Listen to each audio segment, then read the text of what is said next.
No, absolutely not. Whoever arranged this meeting clearly has a very strange idea of diplomacy. I was about to say the same thing.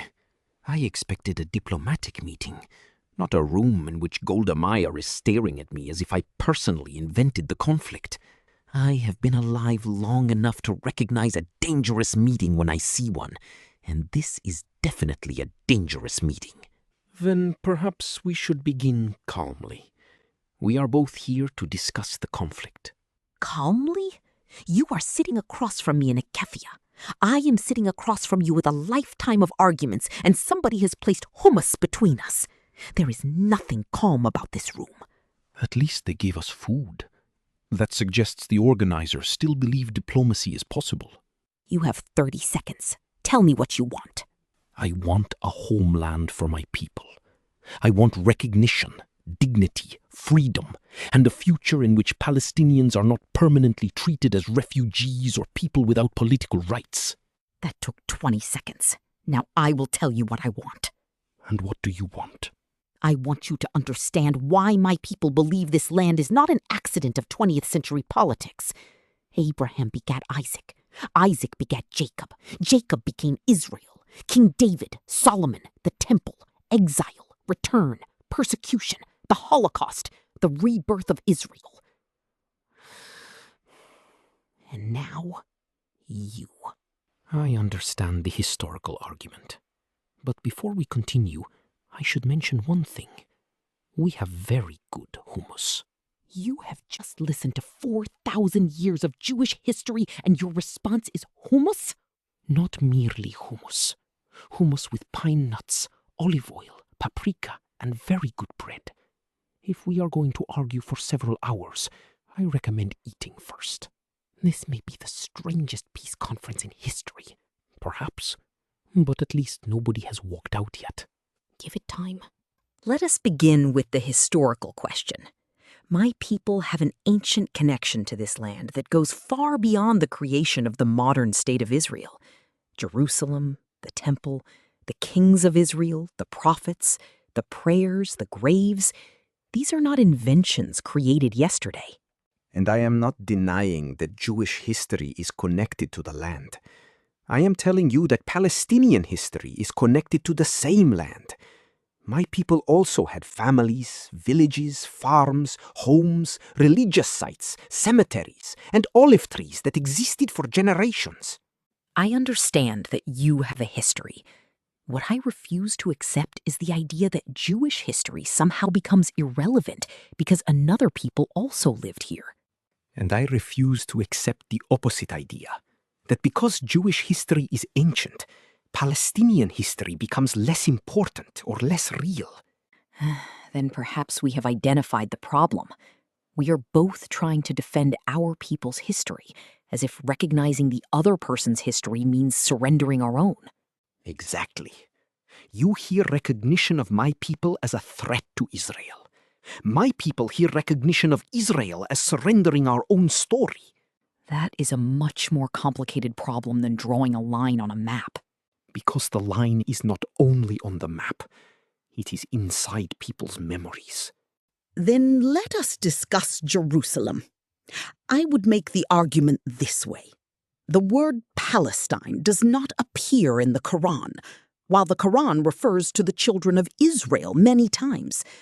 Jewish scripture repeatedly connects Israel and Jerusalem with Jewish history and identity.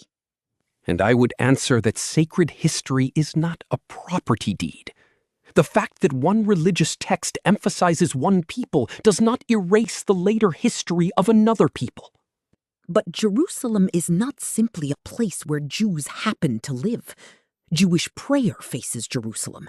Jewish memory is directed toward Jerusalem. The temple stood there. The Western Wall remains there.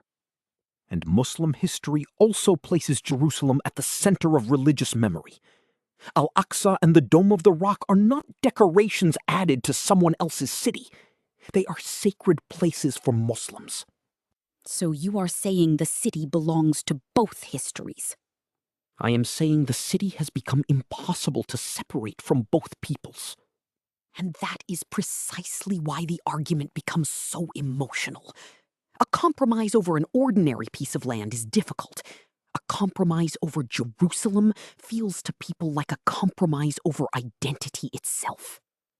Yes, because people do not negotiate easily over what they consider sacred. And yet someone eventually has to negotiate. That is the part everyone prefers to postpone. Look at that television. People are shouting, "From the river to the sea." They repeat the phrase again and again, sometimes without even explaining what they mean by it. For many people, it is a demand for freedom and equal rights. They are expressing the desire for Palestinians to live without occupation, displacement, or permanent political subordination.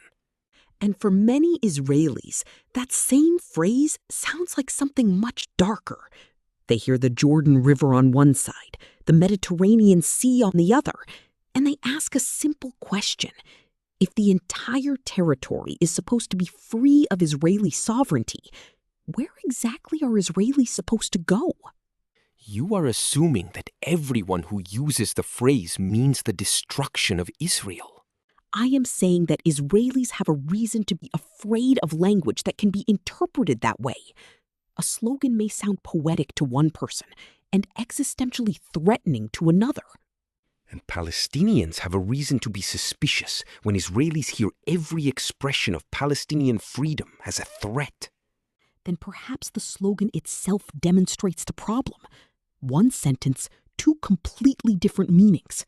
Yes, one side hears liberation, the other hears elimination.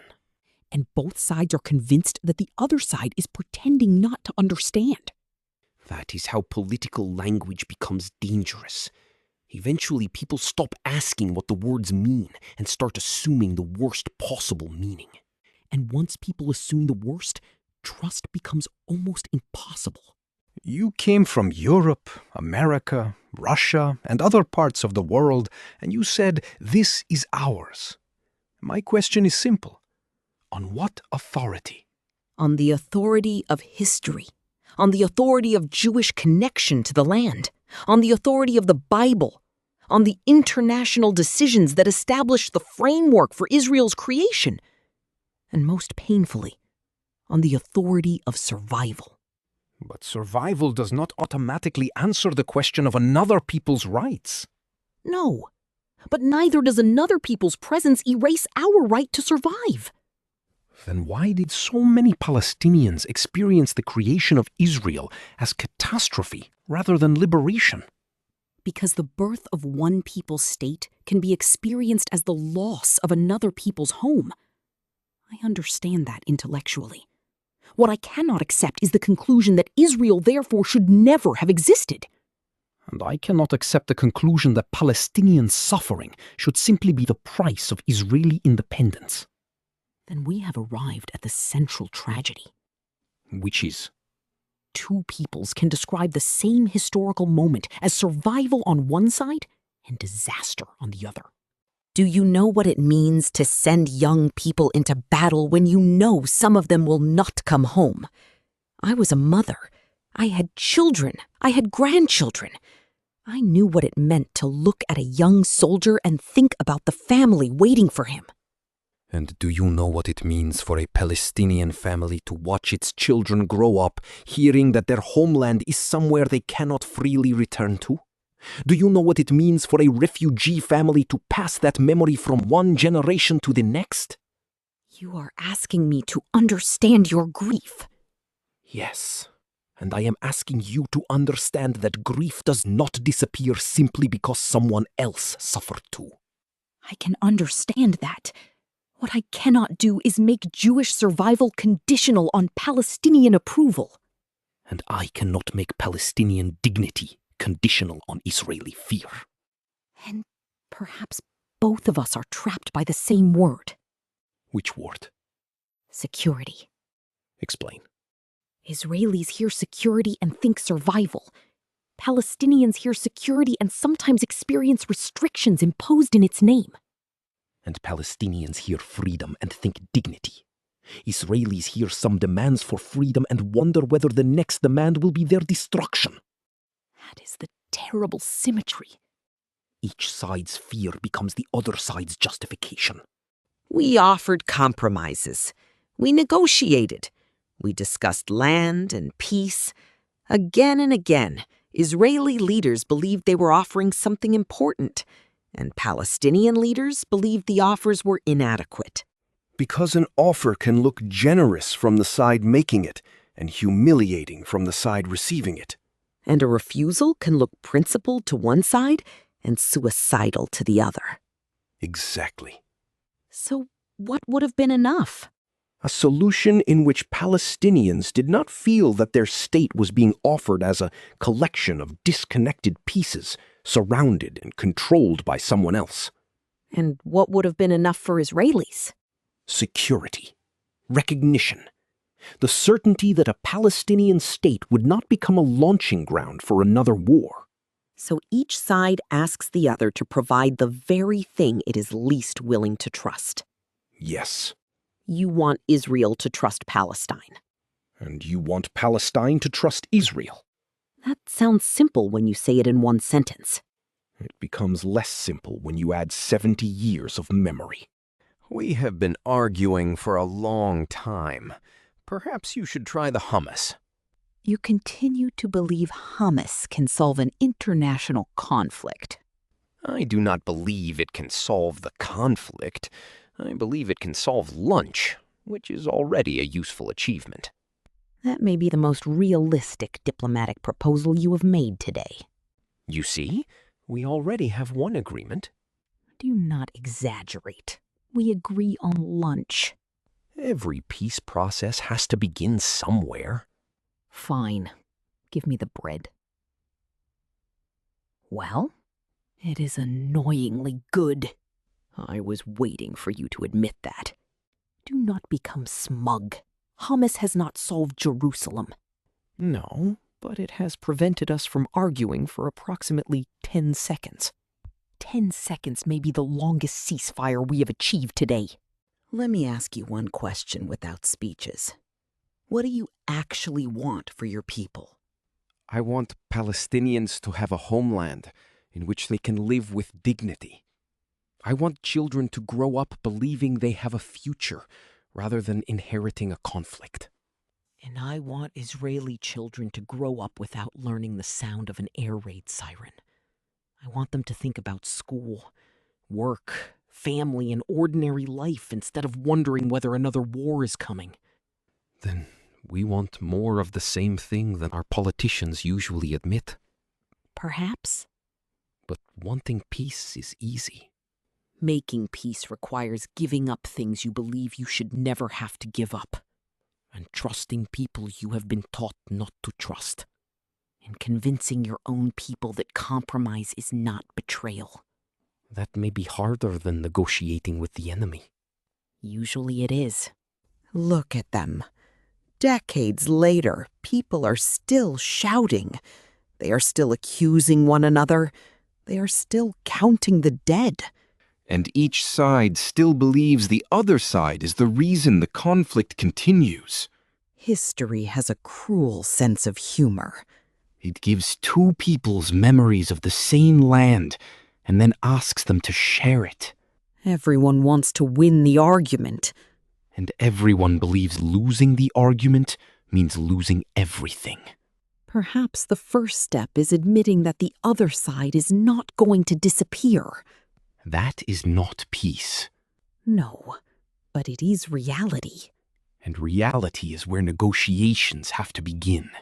At least we agree on that. That makes two agreements. Do not get carried away. You know what is absurd. There are several possibilities. We have spent all this time arguing about history, religion, borders, sovereignty, refugees, security, and Jerusalem. Yes? And the only thing we have actually managed to agree on is hummus. That is not nothing. No, it is not. Perhaps if two people can sit at the same table long enough to share food, They can eventually learn how to discuss everything else. Perhaps. 5 minutes without shouting? 5 minutes. A truce. A hummus truce. They both take another bite. Golda reaches over and switches off the television.